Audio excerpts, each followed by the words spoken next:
Hey everybody, welcome to another episode of the Texas Outlaw Running Talk Show. This is your host, Briston Rains, and co-host. Carley Rains. And we have a very unique, special episode today. Yesterday hit 5 years of when Texas Outlaw Running Company was born to now. And so we've been hosting events for 5 years now.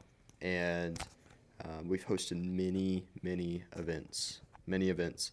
And it's been a long 5 years. It has it? A good long 5 years. But like I'm just saying that to say that like we made a lot of failures over the course of 5 years, and we've learned a lot and grown a lot. And so, anyways, here we are, 5 years in. Cool statistic. Most organizations at this point fail. I don't know what the percentage is. It's high. It's a high percentage. It might be like 90% of small business startups. Small companies will fizzle out. 90 or 95% will fail within the first 5 years or something. And we're still rocking and rolling and growing. So hopefully it stays that way. But Carly's got some questions here prepared for this episode, and I'll let Carly take it from here. So this is going to kind of be a deep dive into the history of Texas Outlaw, what it's been like over the past 5 years, and get Briston's point of view. You've of course been here for all 5 years. So we're going to jump right into it. So I birthed this. This thing came out of my womb. You did. This thing literally came out of my womb. Like I was pregnant. I was pregnant with Texas Outlaw Running in business class. And, you were pregnant. That's when it was conceived. And I was impregnated by I guess my brain, my mind, I don't know. And then I gave birth to Texas Outlaw Running Company now, and which originally, if we're really going back, originally it was not called Texas Outlaw Running. It had a different name. So do you want to? Yeah. Do you want to tell them? Do you want to tell them a little bit about that? How you actually birthed a different name and then you changed it to Texas Outlaw Running later on? Hey, listen, I'm cool with the interview style of like you talking to the viewers, but I would like let's change it to you and I. Okay, so because it keeps the conversation more engaging when you and I are conversating together. Okay, that's rather true. than you talking to the viewer. Okay, sorry. It's okay. No, okay. I was just saying. Okay, so yeah, what was the name originally? I heard. Well, I was there. Here. When you. Let me see that orange paper. No, stop, babe, stop. That's my question. No. Listen, hold on. Give me my question. Listen. Guys, for the listeners listening that aren't watching the video, she has this big packet of orange paper of questions, and I just kind of tossed it back behind me. And let me see it though. It has some good questions on it. Okay, listen. That's cool. Okay. But every podcaster has a list of topics. Listen, I want a genuine conversation. Okay, babe. All right. Genuine conversation. Thank you. Originally it was called Texas Outlaw Running Company. Okay. That was what you originally called it. Hold on. I remember in the bus we were going from or to a cross country meet. You handed me your phone. We were just friends at this point. There was no sparks. Well, maybe from you there were some sparks, but I was still just, Briston Rains' freshman teammate. Okay, sorry. So you handed me the phone, and I started reading Texas Outlaw Running Company. So tell us, why did you name it Texas Devil, and then what made you change it to Texas Outlaw? I'll tell you. Yeah, tell me. Tell me. Don't worry, guys. We'll get this interview style nailed down in like 3 more episodes. All right, Carly. So, you know a lot and a bunch of stuff about the history and everything that happened, okay? Yeah. But what if I told you there's some things that you have never heard of that I haven't ever told you about the business? Well.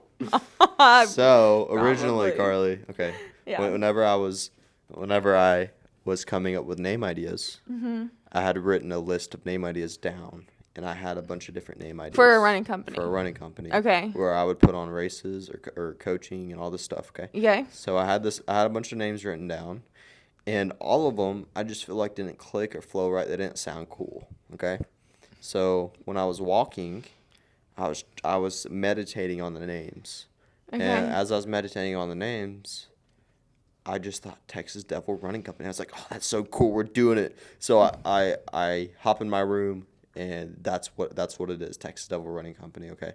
And so And our you first filed it as the LLC, as Texas Yes. Devil Running Company. So anyways, the first race we ever did, which was the Cook County Patriot 5K in Gainesville, Texas in December of 2020. That race was under Texas Devil Running Company. There were banners on the race that had Texas Devil Running Company on the banners.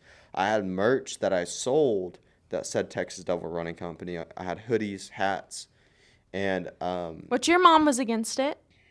no, well, my mom didn't like the name. She wasn't against it. She just didn't like Well, the name. right. That's what I'm saying. So, anyways, so that was what that's kind of what it was, and it was, I had pretty much put it on everything. It was on the website. It was I had an email, texasdevilrunning@gmail.com. I had texasdevilrunning.com. It was on everything, okay? And so, but after a while, Why devil? it just sounds cool. And really, and this is actually kind of crazy, but my thought process was whenever I came up with that name, my thought process was, oh, the world's becoming less religious. It won't be that big of a deal. That was my actual thought process, was the world's becoming less religious. It's not going to be that big of a deal. That was my genuine thoughts whenever I came up with the name, and that was my defense against it. I was like, devil's not a big deal because everyone's getting less religious statistically, so it'll be okay. And plus, if you look at, there's literally sports teams that have devil in the name, and they're big and popular, and they're fine. So anyways, but after becoming a real Christian and stuff, I was like, okay, I don't like using the word devil. And so that's when I started to look for something to fill in the gap. I still wanted Texas something running, but I didn't know what it was going to be. So I came up with a bunch of different ideas, and I went with what sounded the best. What sounded the best was Outlaw, Texas Outlaw Running. And I had a bunch of different ideas. I think I had like Texas Western Company, or I don't even know what I had on there.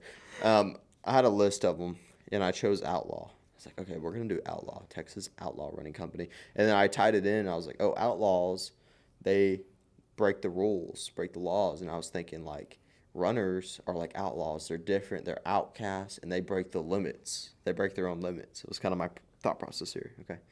So anyways, I end up changing everything, and when I do, I remember when I changed it and I made the conversion, I remember my aunt, who still does and has always supported all my small businesses.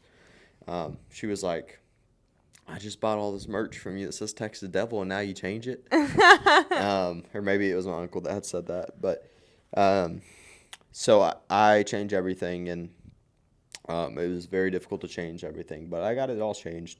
And then so we actually put on our first trail race under the brand Texas Outlaw Running instead of Texas Devil.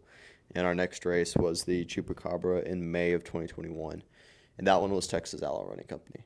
And so that's what's stuck and what we used ever since. It's been received very well. And so that's the story behind the name. Wow. Yeah, there you go. Yeah, babe. So it's awesome. What other I love Outlaw, like the Western Texas theme. I think it's very fitting. Yeah. You have any other questions for the past 5 years, or? Yes, I have quite a bit of questions. Well, you got a packet full of like 50, so. Okay, so I'm not doing all of them. Okay. So what, from marrying you and getting introduced to trail running, because I was not before I married you. So I found out, there's trail running over trail. Okay, there's Blaze Trails. There's Tejas. There's, oh my gosh, the legend, Robs. No, Robs. Trail racing over Texas. Dear Lord, help me. Yeah, and then there's some smaller ones in the DFW area. I forget what they're called. Oh wait, Active Joe. There's different ones. Okay. Active Joe's a big one. Yeah, she's big. They have but one event per quarter. Yeah. So these are our competitors. Like do what we do, trail I races. wouldn't necessarily say competitors. Yeah. Okay. Anyways, The reason I don't like using the word competitors is because I'm not competing against them. well, right, but like you Like, have the same. You yes, have the same customer. Well, no. I'm not competing with these other people. Right, but We're not competing. We're all serving the same community, and we're doing it babe, together in different ways. in business, you're known as it's known as competitors. No, okay. If you want to look at it that way, you can, but that's not from my perspective. It's not competitors. Okay, well, I'm not competing against well, them. right, but I'm saying like just logically. Anyways, we don't need to argue about this. My point is, what makes Texas Outlaw different than other trail running companies? Right. Okay. We're not competitors, first of all. I don't like using that word because I'm not. I don't feel like I'm ever competing against any of those people you just listed. All of us provide different trail races and different types of races to different people in different ways, and we're able to all hit the entire community by each serving different parts of the community. Okay. So. You're such. No, I'm not gonna say what I was gonna say. Okay. So. I don't know why you're. Because just go ahead. Okay. Okay. So what makes Texas Outlaw different? So what makes us different is there's a few different things that make us different. I would say the biggest thing that separates us from everybody else is obviously the variation and the amount of options we have. We pretty much have an option for you to run a trail race any time of the year, anywhere. And so if there's something that doesn't fit your calendar for these other race companies, it's extremely likely we're going to have something that does fit your calendar. Another thing that separates us from everybody else is our atmosphere at the events. And I've heard that a lot from people that run our races. They just said they like our atmosphere a lot better. It's very upbeat, and we're also very genuine people. So our race directors and anyone who's pretty much like on staff, everybody's really genuine, and they always try their best to do the right thing no matter what.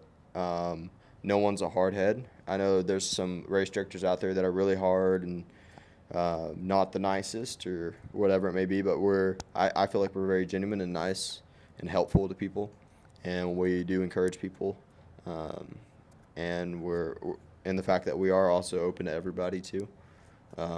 We don't specify or really go all in on one group of people.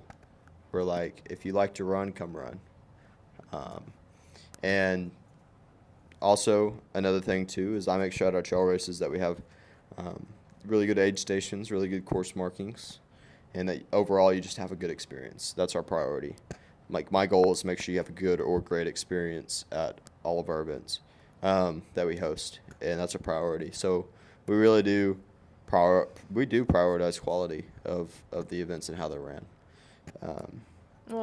And so I would say between the variety, the atmosphere, and how we run things and how we do things and who we are, that's what really separates us. Another thing that separates us too is our Christian values. So I know that there's a lot of other trail race companies out there, but there's not a lot of other trail race companies that really publicly show their Christian values and not only just show, hey, we have Christian values, but also implement them and show it through the work that we do.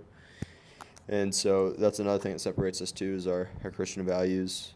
We pray before all of our races. We recognize our first responders and military who serve and protect our country and our citizens and serve and help people that need help. So there's a lot of things I would say that are different, and it's not. Sometimes it might not be for everybody. Maybe some people don't like our style of how we do things or what we do. But I've seen a lot of people that do, and they really appreciate it. There's so many people that will come up to us after a race and be like, "Thank you so much for praying." Like that meant a lot for me. Like that was really cool to see. So, yeah. Great. So you just hit 5 years. So what does that milestone mean to you?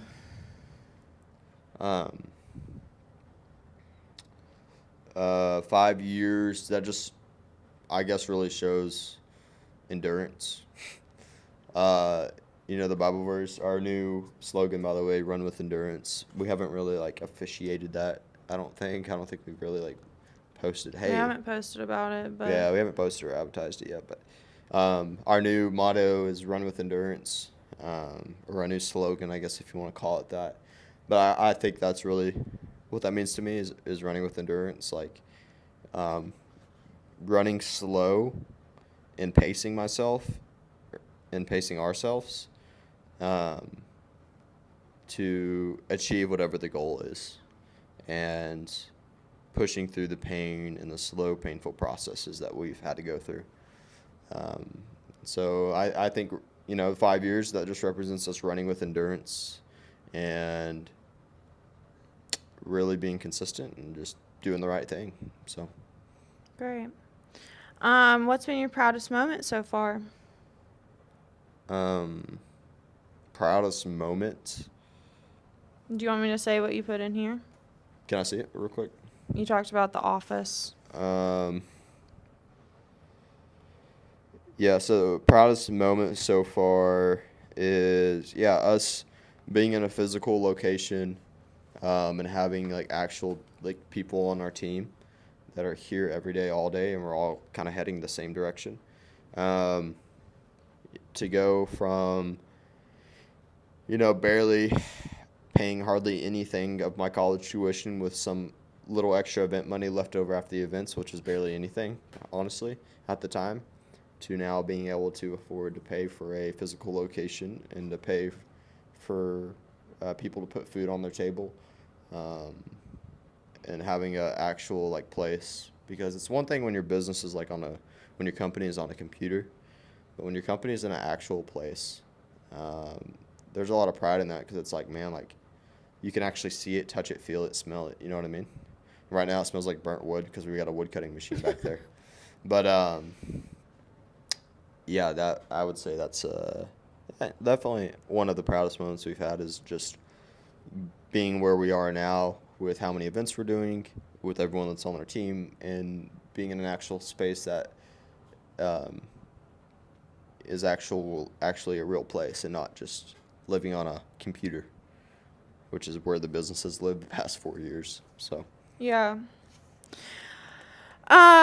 So what was the hardest part? You started Texas Outlaw at 18. mm-hmm.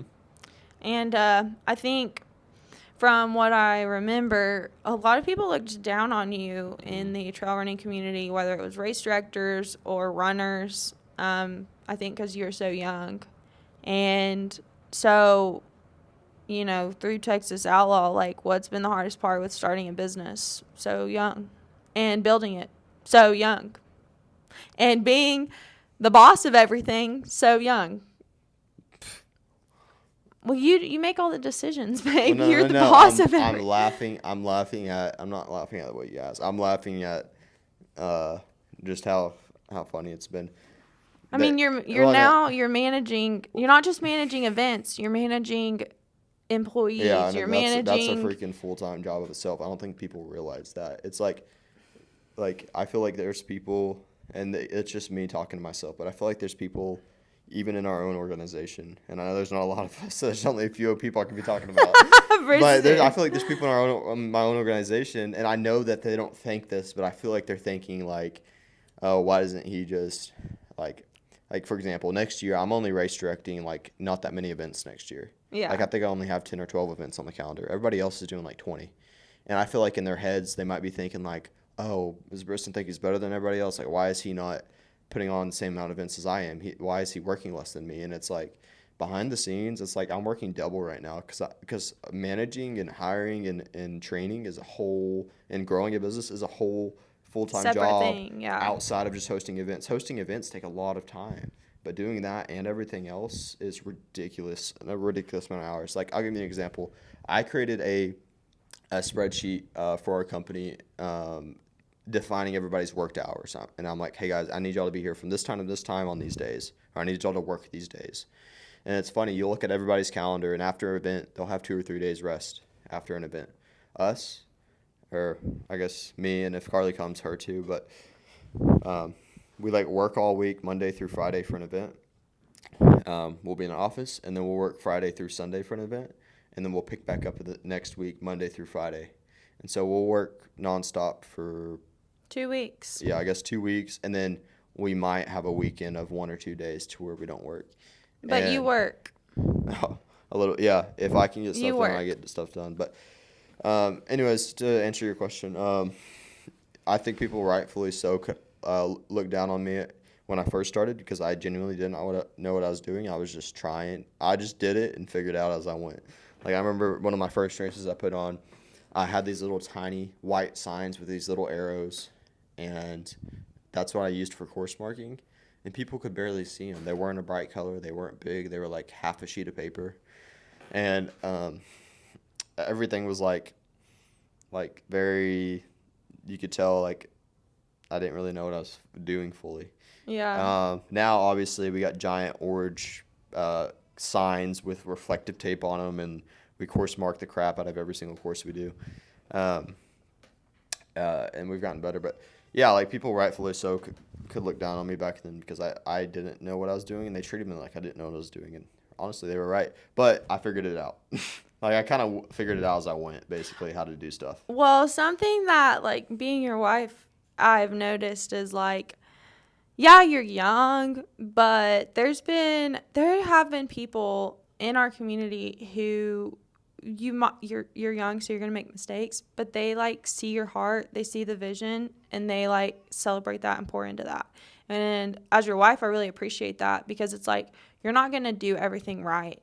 And there's going to be mistakes made in Texas Outlaw and, you know, whatever job you're doing. But, yeah, I just think, you know, I think as people sometimes, honestly, if I'm being really honest, and if you want me to cut this out, I can. But I think people were jealous. I think people were looking at you. You're 18 years old. You're in college. You started a business. Like, I wish I would have thought of that. I wish I would have done that. I wish I would, you know. And so, like, seeing you do that and put all this hard work in, and now seeing 5 years later, like, I remember when you were in your dorm and you were grinding, like Asher said. You know, Asher described you sitting on your computer just typing away, and like 5 years later it's like really paying off, you know. So that's to say anything you stay consistent at can grow, and I love seeing that. Okay, so let's see what else we are getting close on time. Okay, so where do you see Texas Outlaw in the next 5 years? Yeah. Next 5 years, I would say just a bigger presence than we have now, serving more people at a better quality, and just doing things better than what we currently are. Like, I don't know, 5 years from now, like I imagine that we have these races that are really, really big, and the aid stations are really, really big and great. Like, it's like you pull up to an aid station, it's like Buc-ee's. Oh my God. And we got big events all over the place, and we're honestly allowing people to achieve their goals and go out there and crush it. So That's good. 5 years from now, just being bigger and better. Yeah. So that's what I see. And so what upcoming events or new projects are you excited about? Our next project that I'm excited about that looks like it's actually being received well is our Outlast event, which is basically where you try to run a 5K in under an hour for 6 hours in a row. If you don't finish in under an hour, you're out. That's my new event series that I started. It's like, I think like 16 events or maybe even 18 events. But that's my new project that we're going in on, and we're going all in on it, and I'm pretty excited about it. It looks like it's going to do well, and I think that's where you'll see a lot more of us at is doing more events like that, more like Outlast events. Like, yeah, we're going to do probably some new, bigger and better trail races and take the ones we have and make them even better, but you'll start to see more of us kind of pouring into this new Outlast thing, I think, and that's just a prediction. But that's one of the new projects that I'm excited about is the Outlast event series. So Yeah, that's good. Last question. Who's your dream guest to come run at one of your races? My dream person to come run one of our races is Chad Wright with the 307 Project. I listen to Chad Wright and 307 Project quite a bit. I follow a lot of their stuff. I really like what he does. So I would love for Chad to come out to one of our races and come check one of them out. One of our really big and bad ones, like maybe like the it'd be cool to see him come out to the Backland Last Person Standing, or the big Texas Ultra, which is a 50K loop in Georgetown, or some of our other events that we got that are big and bad. So Cool, babe. yep, Well, happy 5 years. appreciate it. Yep. Well, I wish we could have kept going longer, but we do have to get out of here, and we got a lot to do. A lot of events, a lot to do. So we're busy, but yeah, it's good. So Yep. all right. Well, we'll see y'all. Well, I'll let you wrap it up. We'll see y'all in the next episode. If you liked this, give us a thumbs up. Okay. Actually, tell us, leave in the comments, like, what was your favorite Texas Outlaw race over the past 5 years? Oh yeah, great question. Yeah, like, what's been your... Comment below what your favorite race was over the Yeah. last 5 years, or your favorite moment. That'd be cool. Yeah. But really, I do appreciate you guys taking the time to listen to this. And, obviously, please leave a rating on this if you're listening to it on a podcast. And make sure you share it with a friend. And that's what will help this podcast grow. So, leave a rating and leave a good one for us. So. Oh, and we are doing a giveaway on Instagram and Facebook. So if you go to our social media, we're going to give away 5 free race entries to celebrate 5 years. You have until August 28th. You got to do some steps, like follow us. I would say just go check out the Instagram or Facebook, and you'll see it on there. Click the 5 years post, and you can win some free stuff. So, but remember, if you remember anything at the end of this conclusion, this outro, just leave us a good rating and help support this show through that. So, Yeah. but we'll see you all in the next episode.